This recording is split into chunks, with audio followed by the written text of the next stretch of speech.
Mes bien chers frères, les 3 jours qui nous séparent de l'Ascension sont traditionnellement ceux des rogations. Le prieur vient de le rappeler, ces prières publiques qui ont été instituées pour supplier le Seigneur de bénir les fruits de la terre, de nous préserver notamment des gelées tardives, et plus généralement pour le supplier de nous accorder tous les biens matériels et spirituels dont nous avons besoin. Et à une époque, pourtant pas si lointaine, qui était une époque de foi, encore dans les années 50, aucun curé de campagne n'aurait laissé passer ces 3 jours sans organiser les grandes processions publiques, qui étaient accompagnées toujours de jeûnes pour les fidèles, durant lesquels on récitait les psaumes et les litanies des saints. Alors c'est un fait, les rogations ont quasiment disparu dans l'Église post-conciliaire, comme on l'appelle, et c'est très dommage, et c'est symptomatique, parce que cette désaffection pour la prière et la prière publique révèle une profonde crise de la foi dans nos sociétés sécularisées. On ne prie plus publiquement, puisque notre Seigneur ne doit plus régner sur nos sociétés pluralistes, et on ne prie plus tout court, à croire que vraiment nous n'avons plus rien à demander au bon Dieu. Et cela même chez les catholiques pratiquants. On fête, ça, on célèbre, on est assez fort pour sauter, célébrer, pour fêter, pour faire des fêtes, mais on ne demande, on ne supplie pas beaucoup. Et pourtant, les paroles de notre Seigneur dans l'Évangile d'aujourd'hui ne passeront pas. En vérité, je vous le dis, si vous demandez quelque chose au Père en mon nom, il vous le donnera. Demandez et l'on vous donnera. Cherchez et vous trouverez. Frappez et l'on vous ouvrira. Car quiconque demande reçoit, qui cherche trouve, et à qui frappe on ouvrira. Alors je voudrais profiter de ce temps des rogations pour vous rappeler brièvement quelques points de catéchisme élémentaire sur la prière. Pourquoi demander des choses à Dieu et que lui demander? Premièrement, pourquoi prier? Pourquoi demander quelque chose à Dieu? Eh bien, tout simplement parce que Dieu est tout-puissant et provident. Loin de s'être retiré du monde qu'il a créé, il lui est intimement présent, il le gouverne, il le dirige, il règne. Et pas un cheveu de nos têtes ne tombe sans que cela ait été voulu par Dieu. Nous sommes des créatures, nous ne sommes ni notre origine, ni maîtres de nos adversités, nous ne sommes pas notre fin ultime. Et en plus, nous le savons, si nous sommes chrétiens, nous sommes pécheurs. Et nous savons avec quelle facilité nous nous détournons de Dieu. Nous connaissons notre misère. Nous connaissons notre misère. Nous connaissons aussi la miséricorde et la toute-puissance de Dieu. Voilà pourquoi nous devons le prier. Alors naturellement, on peut faire 2 objections classiques contre la prière. 2 objections classiques. La première, c'est que Dieu sait déjà tout et il connaît tous nos besoins. Première objection. Et puis, deuxièmement, Dieu est éternel, il voit tout, et donc on ne peut pas changer les décrets divins éternels. Répondons à la première objection. Dieu sait et connaît tous nos besoins. Bien sûr, Dieu, notre Père, sait bien tout ce qu'il nous faut, avant même que nous le demandions. Mais il attend notre demande, parce que la dignité de ses enfants est dans leur liberté. Et donc la providence divine, elle ne se borne pas à établir que tel ou tel effet sera produit, mais encore en vertu de quelle cause et selon quel ordre il le sera. Et quand elle veut que tel effet soit obtenu par nos prières libres, eh bien cet effet est obtenu par ce moyen. Deuxièmement, le fait que l'on ne peut pas changer les décrets divins éternels, eh bien nous prions, bien sûr, non pas pour changer l'ordre établi par Dieu, mais pour rentrer dans cet ordre, pour obtenir ce que Dieu a décidé de toute éternité d'accomplir par le moyen des prières des âmes saintes.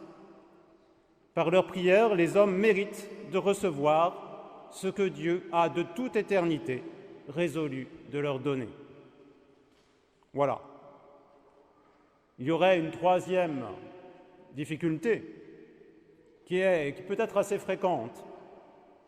C'est l'attitude, une sorte de quiétisme, qui consisterait à se dire « Oh, moi, je suis un bon chrétien, je me contente d'adorer le bon Dieu, sans rien lui demander. » Déjà, il sait tout.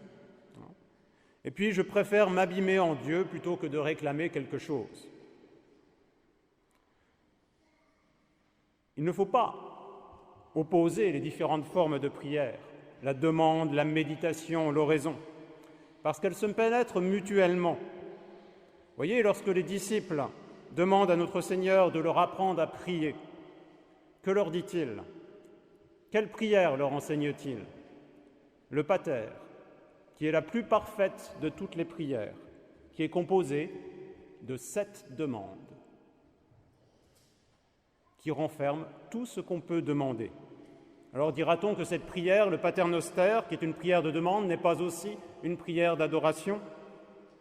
Le bon Dieu aime à être importuné, disait le curé d'Ars.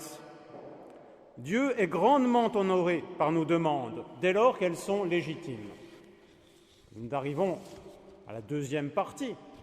Quelles sont ces demandes légitimes? Que devons-nous demander dans la prière? Eh bien, tout. Tout. Parce que l'homme est un pauvre qui a besoin de tout demander à Dieu. C'est-à-dire tout ce qu'il est permis de désirer. Évidemment, pas ce qui est moralement mauvais, pas la réussite d'un cambriolage ou d'un adultère, mais les richesses, le beau temps, la santé, la femme ou le mari idéal, même la réussite aux examens, tout cela, on peut le demander, mais toujours sous condition, à la condition que cela soit utile à mon salut éternel. Car voyez-vous, il y a une hiérarchie dans les demandes. Cherchez d'abord le royaume de Dieu et sa justice. Toutes les demandes doivent être subordonnées à celle du salut éternel. Mais quand on participe ainsi à l'amour de Dieu, on comprend que tout besoin puisse devenir objet de demande. Le Christ qui a tout assumé afin de tout racheter est glorifié par les demandes que l'on lui fait et que nous offrons au Père et à toute la Trinité en son nom. Bien sûr, la fidélité à la prière ne nous dispense pas de la fidélité à la grâce. Dieu ne commande pas l'impossible, mais en commandant, il t'invite à faire ce que tu peux et à demander ce que tu ne peux pas. Prier pour réussir ses examens ne dispense pas de travailler. Et la prière est infaillible. Tout ce que vous demanderez à mon Père en mon nom, il vous le donnera, dit notre Évangile. Tout ce que vous demanderez. Notre Seigneur ne dit pas « Ah, il vous le donnera peut-être » ou « Vous pouvez toujours essayer, mais bon. » Non, la prière est toute puissante auprès de Dieu. Elle obtient infailliblement son effet dès lors que l'on demande le principal, ce qui est nécessaire au salut, la grâce. Et les saints docteurs de l'Église, commencés par saint Augustin, enseignent que la prière est infaillible quand nous demandons quelque chose d'ordonné immédiatement au salut éternel. Et c'est cela que veut dire « en mon nom ». En mon nom ne veut pas dire « Per Dominum nostrum Iesum Christum ». Ça veut dire ça aussi. C'est pour ça que dans la liturgie, on termine toutes nos prières, toutes nos oraisons par ces doxologies finales. Mais en mon nom, cela veut dire déjà que tout ce qui serait demandé de contraire au salut n'est point demandé au nom du Christ.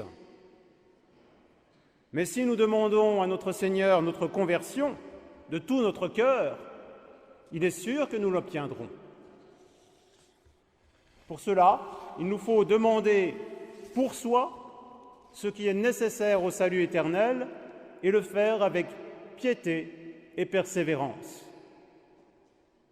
Je dis pour soi parce que quand on demande pour les autres, on ne sait jamais s'ils sont bien disposés.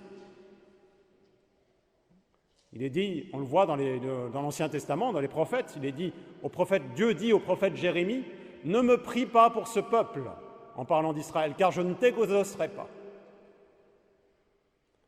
Donc pour les autres, on n'est jamais sûr d'être exaucé, mais pour soi, si. Si l'on demande ce qui est nécessaire au salut, et ça, c'est pas forcément évident. Pensez à saint Paul. Un saint immense comme saint Paul a demandé par 3 fois d'être délivré de l'aiguillon de la chair. Et cependant, il n'a pas obtenu ce qu'il a demandé. Pourquoi ? Parce que cela ne lui était pas utile. Et d'ailleurs, le Seigneur lui a dit, « Ma grâce te suffit, tu n'as pas besoin de cela pour ton salut. » Et notre Seigneur lui a laissé cette épine dans sa chair, mystérieuse. Demandez pour soi ce qui est nécessaire au salut, avec piété et humilité. Pour prier, il faut se reconnaître dépendant, misérable. L'homme est un mendiant de Dieu. Vous avez toujours exaucé la prière de ceux qui sont humbles et doux, dit cette admirable figure de la très sainte Vierge Marie, Judith, dans l'Ancien Testament. Et nul doute que la Sainte Vierge Marie est le modèle des âmes orantes. Pourquoi ? Parce qu'elle est l'humble servante du Seigneur. Et elle obtient tout de Dieu. Elle est toute puissante, suppliante, parce qu'elle est souverainement humble. Demandez pour soi ce qui est nécessaire au salut, avec humilité et piété, et avec persévérance et de tout notre cœur, sans jamais nous lasser, comme la veuve importune de l'Évangile, c'est-à-dire avec la patience de la foi, mais aussi avec cette audace filiale qui sait que tout est possible à celui qui croit.